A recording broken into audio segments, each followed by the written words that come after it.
Hello everyone and welcome to my craft room. I'm Leo from inkymemories.co.uk. I'm an independent Stampin' Up demonstrator based in South Wales, and today on this simple Saturday stamping video we're going to be making a gift box using the Berry Blessings stamp set. Now this is a freebie in your sale-a-bration brochure. It comes as a bundle with this stamp set and a gorgeous pack of designer series paper, and it's free with any order totaling £90 or more before shipping. It's a really lovely stamp set and it coordinates really nicely with the sweet strawberry stamp set that goes with the strawberry punch as well. They all work together absolutely nicely, but we're going to be using just this stamp set today, and we're going to be making a small gift box. So I'm going to start first of all with my card pieces. So I have here a piece of 30 flamingo cardstock. Now I have trimmed this down ever so slightly. So this is now 28 centimeters long by 20.5 centimeters wide. So just a couple of little tiny bits taken off the edge. And then I have two scrap pieces here. I have a piece of vellum and a piece of basic white cardstock. Now the first thing that I'm going to do is actually score my base, and I'm going to be using the Simply Scored board for this. Now this can be found in your annual catalogue, and it is a great tool for scoring. Now of course you can use also your stamping trimmer if you don't have a Simply Scored board, but this makes it a lot easier to do, and it has a built-in scoring tool here. This is double-ended, so you've got a finer end and a bigger end on there. And I've also added in the metric plate, so it comes in inches as standard, and I've got this extra plate that adds in. It just has these rubber feet to hold it in place. It just sits over the top and it converts it into metric for you instead. So I'm going to take my piece of flatty flamingo cardstock. I'm going to be using the smaller end of the scoring tool.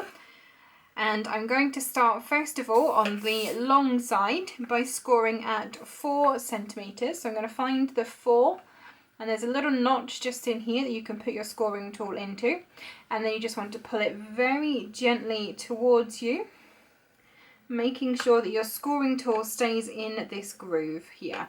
If you go too fast, you might find that it skips out of the groove and you score your paper in the wrong place, so do be careful. The next one then is going to be at 12 centimeters. So again, I'm going to find the 12, put my scoring tool into the notch, and then drag my scoring tool straight down. The next one is at 16 centimeters. So exactly the same again. And then the final one is at 24 centimeters. So again, that's 4, 12, 16 and 24 on the long side.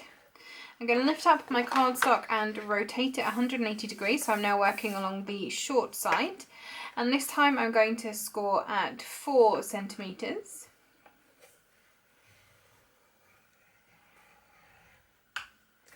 And at 16.5, so find the 16 and then the 0.5 is there also, and just run straight through that. Okay, that's all the scoring that needs to be done. So your cardstock should end up looking like this. I'm going to pop my Simply Scored board out of the way. And the next thing I'm going to do then is fold along all of my score lines and burnish, just using my bone folder.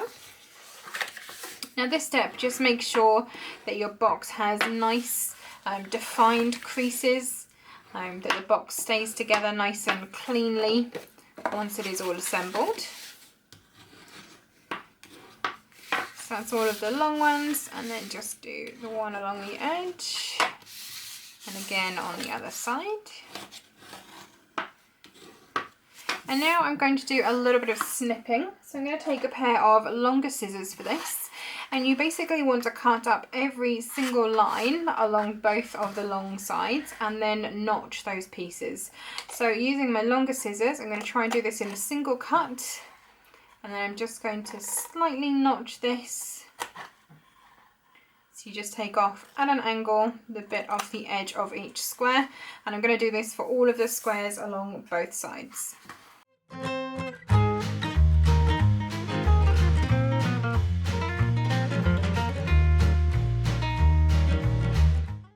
there you can see I've cut up all of those lines and I've notched each of those square pieces. Now the box that we're making today is called a fold over box because it literally folds over itself. So the assembled box will look something like this. So you'll put these pieces together to make the base, and then this part will make the lid, and it literally just folds over on itself. So once you have it this way around, you want to pick one side to work with. So this is going to be your top, front, back, and then the two side panels, and we're going to do a little bit of stamping on these particular sections. Now I wanted to do a tone on tone effect with the stamping today, but I didn't want to use Flirty Flamingo ink, so I'm going to be using Versamark to do this. I've chosen a couple of stamps from the set, so I've got the leaves, the berry and the berry stem, and I've got those pre-mounted onto some blocks here. Now when you stamp in Versamark onto coloured cardstock, Versamark itself is a clear ink. It's kind of a gel-like consistency and it remains very sticky. We tend to use it for dry embossing or heat embossing, so you can use it to stick your embossing powder to your stamped image.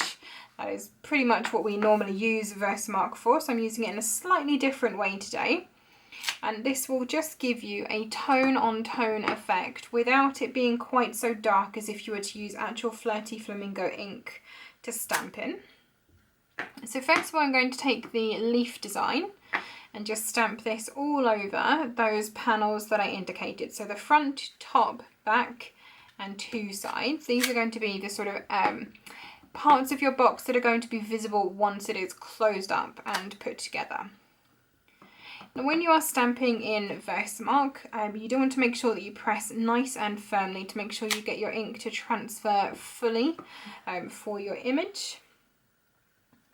And I'm just rotating my stamp around, just popping this all over, leaving some nice big spaces to add in the other stamps as well. So there's my first set of stamped images. I'm just going to hold this up a little bit closer to the camera, so hopefully you can see that tone on tone effect that it is giving. So it's quite a subtle effect, it's not too bright or in your face. Now with this ink it does, like I say, remain tacky, and it will remain tacky for quite a while. So you want to do this step first and put it to one side to dry so you don't end up smudging the Versamark ink. Now I'm taking the berry stamp. I'm going to ink that up and then continue filling in the spaces that I have left here.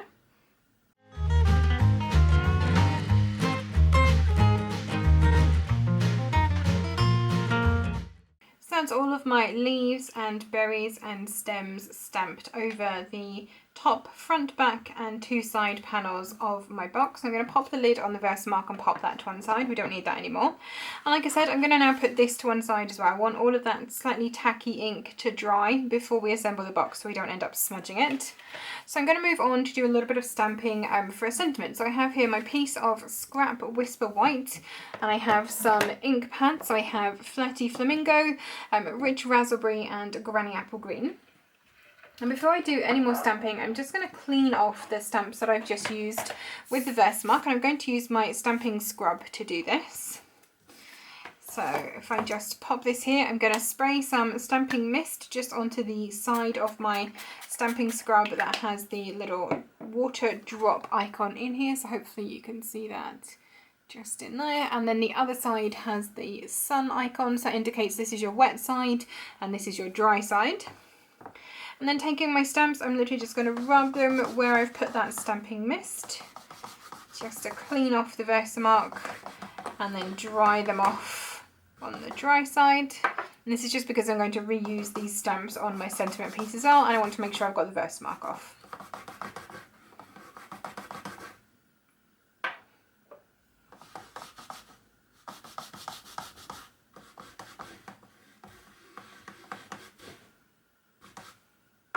Okay, that's my stamps all nicely cleaned up, so I can pop this out of the way. So the sentiment that I've chosen today is a very cute one. This one says, wishing you the very best. And I'm going to stamp the sentiment onto my piece of basic white in Flirty Flamingo ink to go with the base of our box. So I'm just going to lightly tap my stamp onto my ink pad to get that all nicely inked up. I'm going to stamp this not too close to the edge. Obviously I'm going to be punching this out, so I want to make sure that I have room to get my punch nicely centered around my sentiment. So give yourself some good space to do that. Press your stamp straight down, lift it straight back up, and that is my stamped sentiment first of all. And then I'm going to add a little image of the raspberry and the stem as well to go with that. So I'm going to use a rich raspberry. I don't know what other colour you could use to make a raspberry stamp. And I'm going to do this as 3rd generation stamping. So I'm going to ink up my stamp as normal on my ink pad, just nice light taps on there to get it all nicely inked up. And then I'm going to stamp off once and then once more. So this is my 3rd generation of ink. And I'm just going to stamp that over the edge of my sentiment. So hopefully you can see here, you can still see the sentiment through the ink. It's a nice paler version of that rich raspberry ink. And I'm going to do the same thing with the granny apple green and the stem image for the raspberry. So just taking my stamp, some nice light presses onto there just to get it nicely inked up. And then stamp off once, and then again, and then just stamp the stem onto my raspberry, just like so. So that is my sentiment all nicely done. I'm going to close up my ink pad. I'm going to use a couple of punches now. So I have, first of all, this is the Timeless Label Punch, and I'm going to use this to punch out my sentiment piece. So I'm going to center the actual words and make sure they are nice and straight in line with the punch itself. And once you're happy with that, just punch that through. And then I also have my trusty 2-inch circle punch. Both of these punches can be found in your annual catalogue. I'm just going to punch out a circle of vellum. Nice and simple. And I'm going to layer these 2 pieces together, and I'm just going to use some stamping seal to do that. So flipping my sentiment piece over, I'm just going to run a little strip of, it's actually Seal Plus that I've got here, but that's fine, that works just as well. So I've just run a strip of that across the back of my sentiment piece, and then I want to lay this, get it nice and centered onto my vellum circle. And then pop that into place like so, ready to go onto the top of the box once we have assembled it. So pop this to one side, we shall come back to that momentarily. And I'm going to pull back in the box. The ink looks like it has nicely dried on there now. So I'm going to take my Stamping Seal Plus and I'm going to run a couple of strips onto each of these little tabs. These are the bits that we're going to use to actually stick the box together. So I'm just going to run one towards the end and one towards the front of each of these tabs, ready to close it all up and form the box.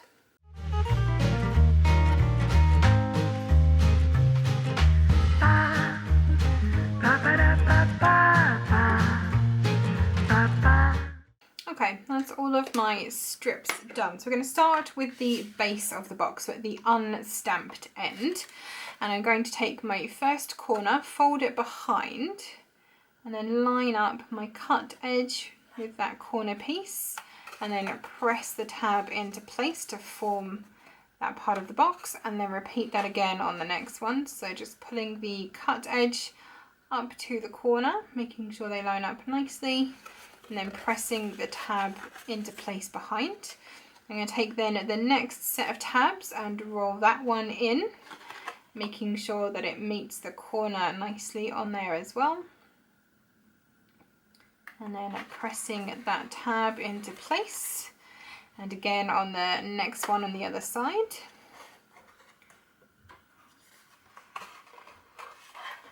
So getting that cut edge up to the scored and folded edge, and then just pressing them together.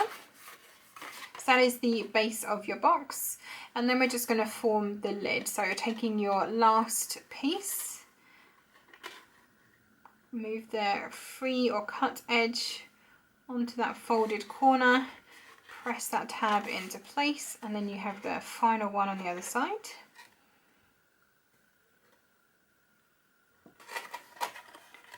And then your box simply folds over itself and seals like so. So you should have stamping on all 4 of the sides that are open, and then you have a plain base.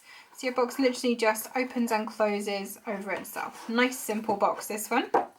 I'm going to use some of the crinkled seam binding ribbon to hold this one closed. So just a simple strip going right the way across the middle of the box. I'm going to snip that with my paper snips at an angle as always, just to help it stop fraying. And I'm going to tie myself a nice bow over on the side, trying to keep the ribbon on the top and the bottom as flat as possible, if I possibly can. It just helps it to sit nicer under your sentiment piece if you can. And I'm just going to tie a bow on this end.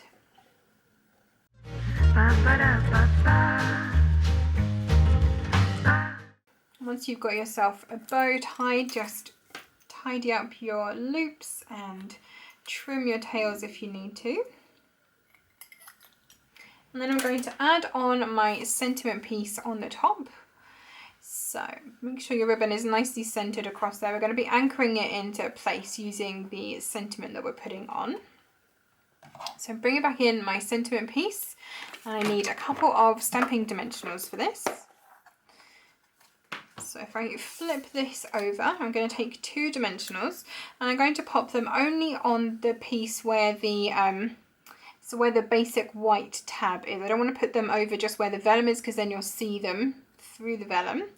And I'm going to pop them at either end, and kind of one towards the top and one towards the bottom. So I've left a sort of channel through the middle, which is where the ribbon is going to sit. As always, I prefer not to try and put the adhesive onto the ribbon itself if I can avoid it.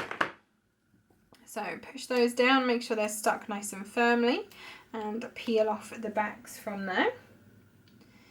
And then I'm going to pop my sentiment onto the front of the box, just like that. And then finally I have some sequins. Now these are the Artistry Blooms adhesive backed sequins. Again, these are in your annual catalogue. And there's a couple of different colours in here. I've chosen the version that are the Calypso Coral, and as I'm sure you can see on here, they have this sort of iridescence to them. They are absolutely gorgeous.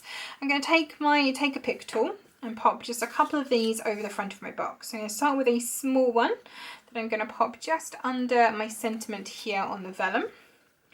And then I'm going to grab one of the larger ones and put that towards the top of the box just up here. And then another smaller one I'm going to put just here above the ribbon. And that is my finished project for today on this simple Saturday stamping video. A super cute gift box. This is quite a good size, so it does end up being quite big for you. So you know, a good size for putting a lot of different things into there. And it's a really cute sentiment, wishing you the very best. It would work for a lot of different occasions. And I did make a second version as well. This one is in Bermuda Bay. And again, I've used those Artistry Blooms sequins, this time in the, I think they're Pool Party, this one. So these are the Calypso Coral version. This is the Pool Party one. But super cute boxes, I'm sure you'll agree, and incredibly easy to put together. I hope you have enjoyed this project. If you have, please give this video a like and consider subscribing to the channel so you'll be notified every time I post a new video. All of the products that I've used in this project today are available through my store with Stampin' Up, and I'll leave a link to that in the description box below for you so you can shop these if this is something that you'd like to have a go of for yourself. If you are based in the UK and you don't currently have a Stampin' Up demonstrator and you'd like a copy of our catalogues, I'll also leave a link in the description where you can request those directly. If you have any questions or comments about the products that I've used, the project, or anything to do with Stampin' Up, pop those into the comments box below and I'd be happy to help you out. Thank you again for joining me in my craft room today, and I hope to see you again soon. Bye bye!